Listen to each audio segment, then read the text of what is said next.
Good morning.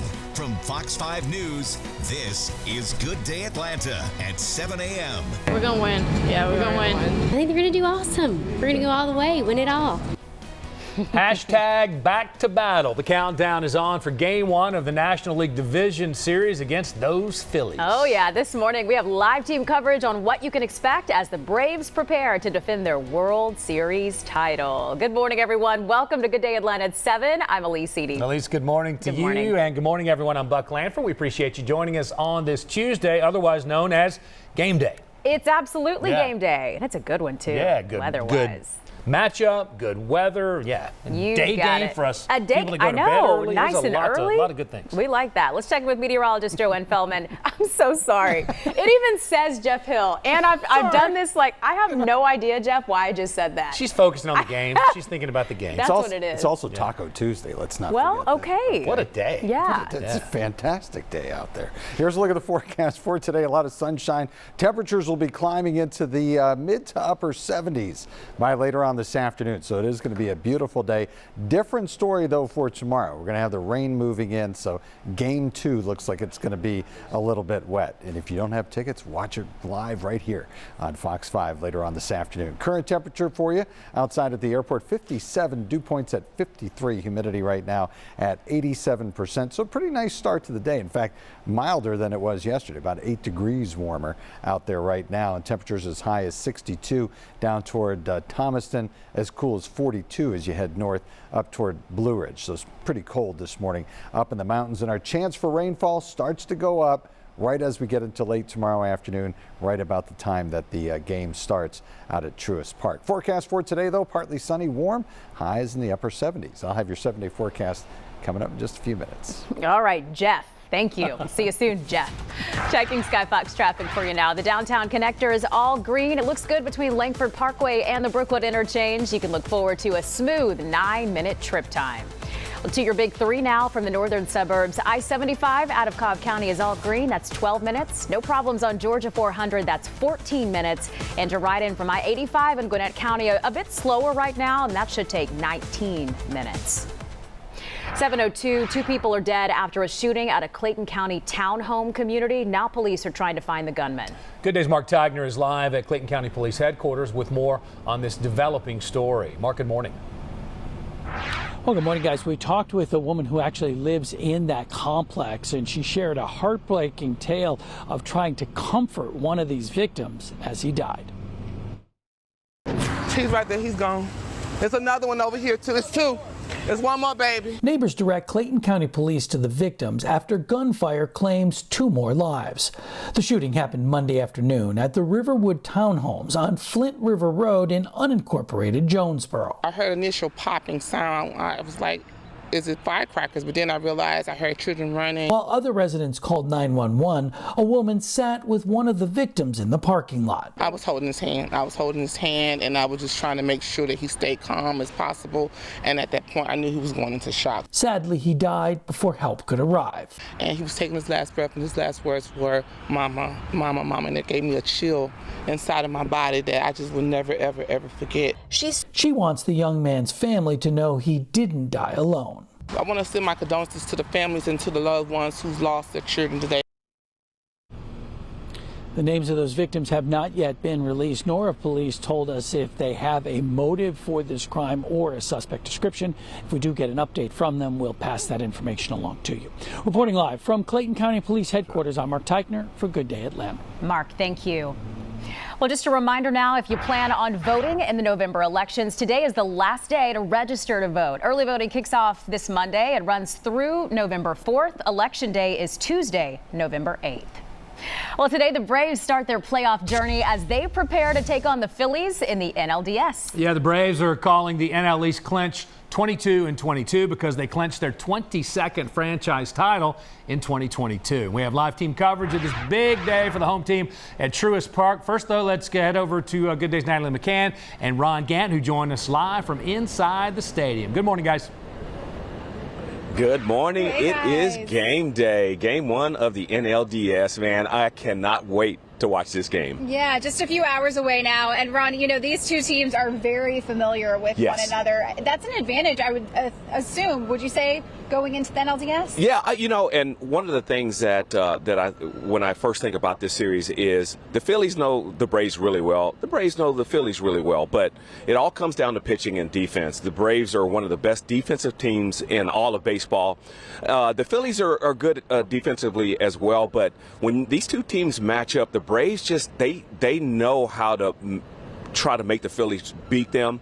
They make it a lot tougher on them, especially when it comes to hitting against Braves pitching. So I give the edge to the Braves right now. And speaking of Braves pitching, Max Fried, he talked a little bit yesterday just about stats, and regardless of the numbers that you look at, postseason baseball, it's just a different animal. He basically had to say. It is. I mean, you talk about the division rivalry and all the numbers, what batter's hitting what against what pitcher, but when postseason comes around, you can throw all of that out the window because every pitch is magnified by 10. So any kind of mistake in a series like this will cost your team.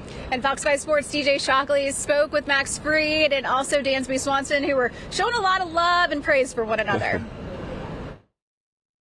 With nearly 10 days off between starts, Fried spent the days between working with weights and keeping up his strength and not relying on past history as the expectation of success. The one thing that I've noticed is at this time of year, it doesn't really matter, what happened in the regular season, what's happened in the past. It's all about just going out there and winning baseball games. He's like the nicest guy in the world, the most caring guy in the world, but when he gets on the mound, he's just different. He's got that competitive bone. He's got that drive to win, and it's definitely something that we love playing behind. And he's obviously been good for us on a lot of big moments, and we're looking for that trend to continue. And facing a red-hot Phillies team, leadership and a slow heart rate could be key to surviving and potentially advancing to the league championship. Fried knows the man standing behind him at shortstop plays a vital role in keeping the Braves team unified when the going gets tough. He's as charismatic as they come, and he's genuine. So when you've got a guy that is authentically himself, and he can go out there and that his one main purpose every single day is to go win a baseball game, and that's one of your leaders, it's easy to kind of look at that and follow suit. And while Fried and Swanson are perhaps the two most important factors going into the NLDS, they are the only two frontline performers yet to be signed to long-term contracts by General Manager Alex Anthopoulos. The Braves have locked down Ronald Acuna, Austin Riley, Ozzie Albies, Michael Harris, and now Spencer Strider.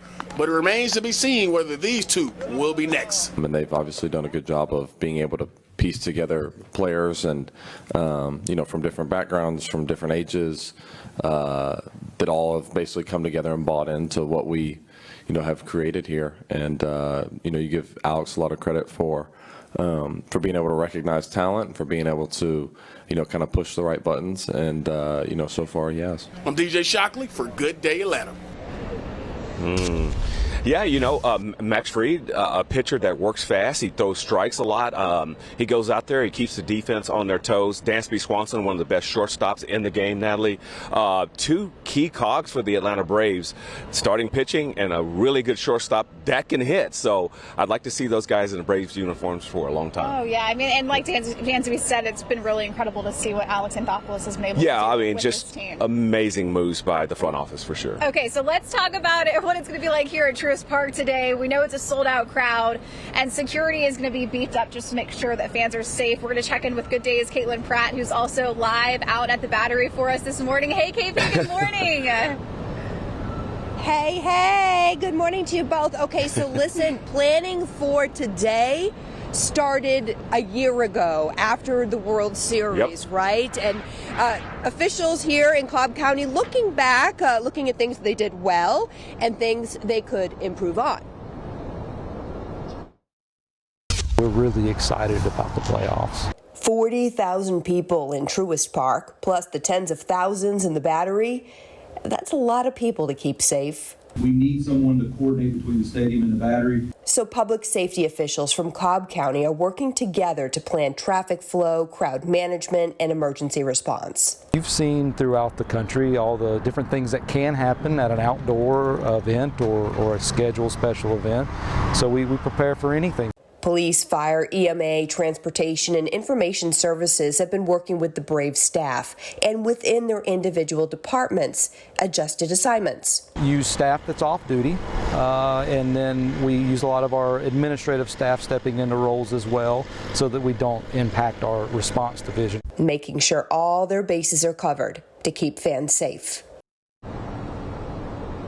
So basically, not just the team, not just the fans, but emergency officials, communication officials here in Cobb County preparing for this postseason. Back to you guys. Yeah, it's going to be a large turnout here at Truist Park. Braves country coming out in full. Got to keep them safe. Cobb County will definitely do that. KP, thank you. And coming up a little bit later on the show, we're going to talk about Spencer Strider, all of that coming up here. Got him signed up, guys. Excited about that as well. Back to you guys. All right, a couple of lefties on the mound. We talk about Max Fried and Ranger Suarez, two lefties, and one is a grizzled vet. One is making his first postseason start. You got to figure that favors the Braves, don't you?